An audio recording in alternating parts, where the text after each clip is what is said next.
ఈ రోజు నుంచి ఎవరైతే నా మాట వింటారో వాళ్ళే ఇక్కడ ఉంటారు. నేనెవరినైతే ప్రేమించానో అతను ఎప్పటికీ ఎవరికీ సొంతం కాడనుకున్నాను. తన భార్యనే మోసం చేసి నాతో అక్రమ సంబంధం సాగిస్తున్నవాడు నా కోసం ఏం చేయగలడు?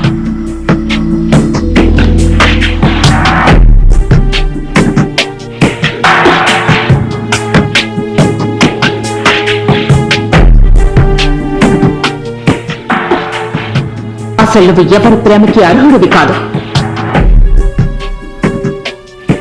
ఈ రోజు నుంచి ఎవరైతే నా మాట వింటారో వాళ్ళే ఇక్కడ ఉంటారు.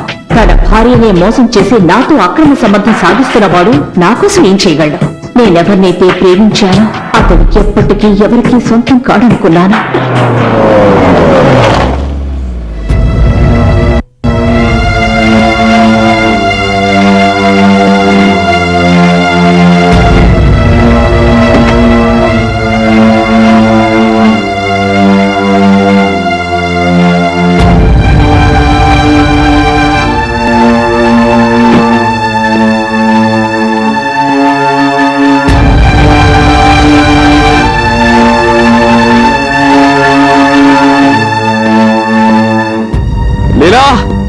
లీలా, ఎందుకొచ్చావు ఇక్కడికి? నేను నీతో కొంచెం మాట్లాడాలి. అసలు నీ గురించి నువ్వు వినమనుకుంటున్నావు. Is this love and affection? నేను నీ జీవితం నుంచి దూరమై ఒక్కరోజు కూడా కాలేదు. అతను నువ్వు ఇంకొకరి లవ్ చేయడం మొదలు పెట్టావా? నీ కేవలం ఇతరులు ఉపయోగించుకోవడం మాత్రమే తెలుసు. You know what?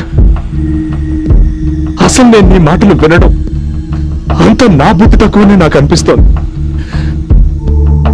నీ కారణంగానే నేను నా భార్య బిడ్డలకు మోసం చేశాను. నీ కారణంగానే నా జీవితం నాశనం అయిపోయింది.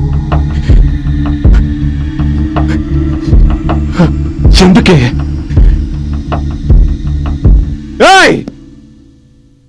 చెప్పవే, నేను మనస్ఫూర్తిగా నీకే ద్రోహం చేయలేదు.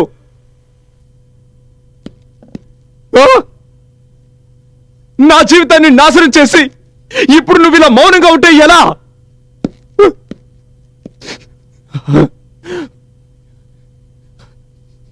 ఏం సాధించాలనుకుంటున్నావు? నా ఆఫీస్కి వచ్చి సోనియాని తీసేసావు. నా ఆఫీస్ ని టేక్ ఓవర్ చేసుకున్నావు.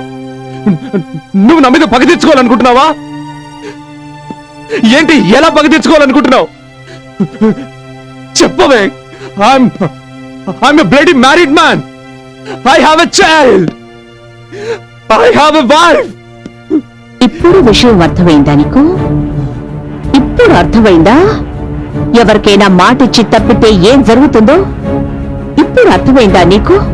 అప్పుడు నన్ను అర్ధాంతరంగా వదిలి వెళ్ళిన రోజు నా పరిస్థితి ఏమిటో నీకు అర్థమైందా? నేను నిన్ను వాడుకున్నానన్నావు కదూ? కరెక్ట్. నేను నిన్ను వాడుకున్నాను. ఇప్పటి వరకు నేను కేవలం నీ కంపెనీని మాత్రమే ఓవర్టేక్ చేశాను. కానీ నీ మీద పక్క తీర్చుకోవడానికి కంపెనీ ఒకటేమిటి, నీ భార్య బిడ్డని కూడా నీ నుంచి వేరు చేయగలను. You know?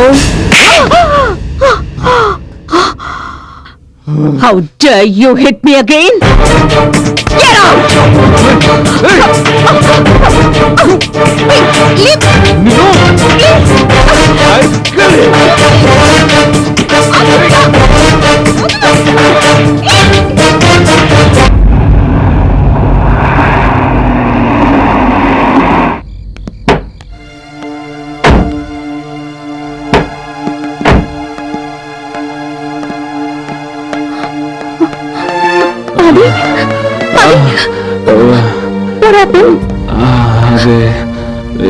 మీరు మందు తాగిరా? లేదు. ఎలా తగిలింది మీకు? ఎవరు కొట్టారు మిమ్మల్ని? అయ్యో, ఎక్కడి నుంచి వస్తున్నారు ఈయన? సత్యాన్ని ఏమైంది అది? నువ్వు లోపలికి పద, లోపలికి పద. Careful, careful.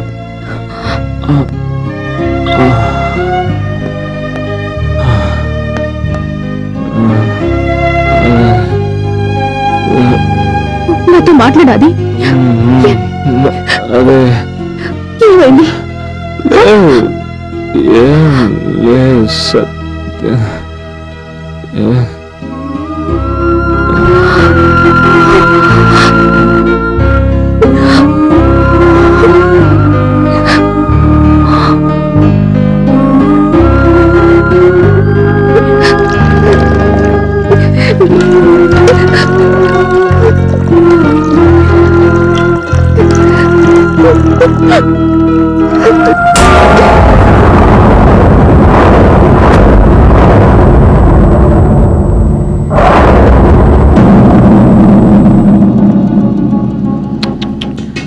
చాలా దారుణంగా కుట్టారు. ఎవరు చేస్తుంటారు ఈ పని? హంతకుడు ఎవరైనా సరే లీలావతికి బాగా తెలిసిన వాడే ఉండాలి. తలుపులు విరగలేదు, తెరిచారు. హంతకుడు లీలా ఇష్టంతో నేను లోపలికి వచ్చాడు. ఇక్కడ కూర్చున్నాడు. ఆ తర్వాత అతడు తన నిజ స్వరూపాన్ని చూపించాడు.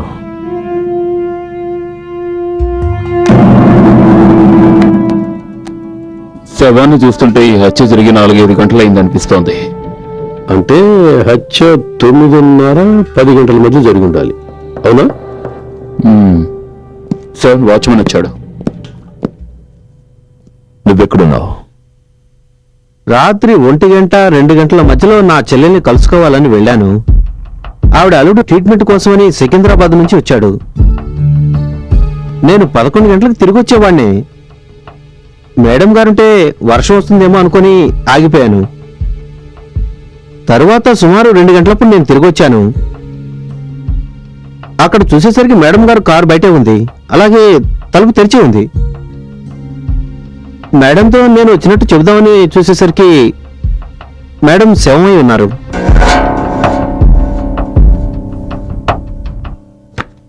ఈ ఫోటోలు చూస్తుంటే ఏమనిపిస్తోందంటే లీలావతి హత్య జరగడానికి ముందు ఎవరితోనో గొడవ పడినట్టుగా ఉంది. కానీ అసలు విషయం వేరే ఉంది. హత్య జరగడానికి వాళ్ళిద్దరూ గొడవ పడ్డం కారణం కాదు. ఏం జరిగినా ఆవిడ ఇష్టంతోనే జరిగింది. It's quite clear. హంతకుడు లీలావతికి బాగా పరిచయం ఉన్నవాడు. వాళ్ళలో మంచి స్నేహం కూడా ఉంది. ఇద్దరి మధ్య గొడవ జరిగింది. వాడు చాలా పకడ్బందీగా లీలను హత్య చేశాడు. కానీ రూమ్ లో వాతావరణం చూస్తుంటే లీలావతికి హంతకుడికి మధ్య బద్ధ విరోధం ఉన్నట్టు కనిపిస్తోంది. మిస్టర్ ఆదిత్య ప్రసాద్, మీరు 3 రోజులుగా లీలావతిని కలవలేదు కదా? ఎస్. కనీసం తను మీకు ఫోన్ అయినా చేసి ఉంటుంది కదా? లేదు. ఒకవేళ మీరు? లేదు.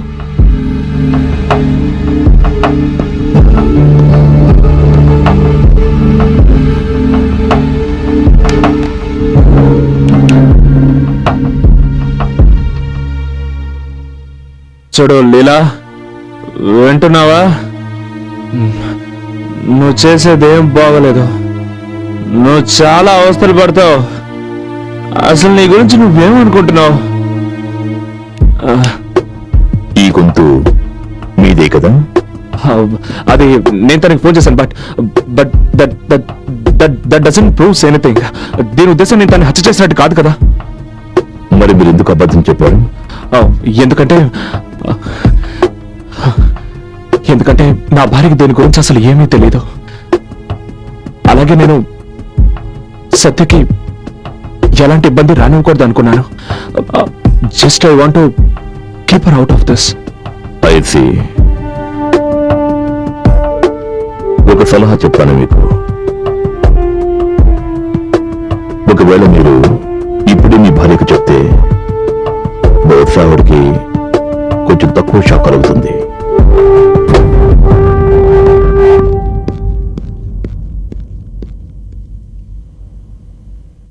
లీలా హత్య జరిగింది.